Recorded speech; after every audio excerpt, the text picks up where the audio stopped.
Welcome to our video series, Data Act Unlocked. In this series, we provide a concise overview of the most important provisions of the EU Data Act. In this episode, we will take a look at the new provisions the EU Data Act introduces for data contracts. This is important so that companies can start adapting their contracts now to comply with the Data Act.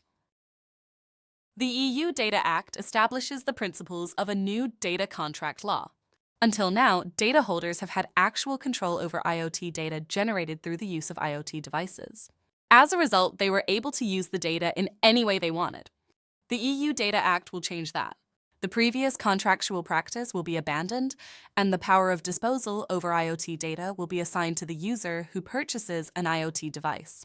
From now on, data holders may only use non-personal IoT data if they have agreed on a data license with the user of the IoT device.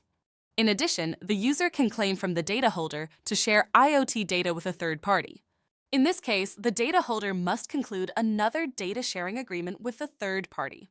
When drafting contracts, care must be taken to ensure B2B data sharing under FRAND conditions, meaning they must be fair, reasonable, and non-discriminatory.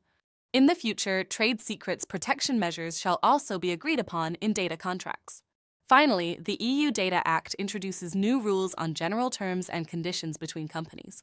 This topic will be covered in the next episode of our video series in detail. To wrap up, here are the key takeaways from this episode of our new series, Data Act Unlocked. The power of disposal over IoT data will be reassigned to the user and will lie no longer with the data holder. Data holders may only use IoT data on the basis of a contractually agreed data license. Users can claim to share IoT data with third parties, carried out on the basis of a data sharing agreement under FRAND conditions. Companies should now review and adapt their B2B and B2C data contracts. We're glad to have you following our series, Data Act Unlocked. For more insights, check out #CMS Data Law or visit our website.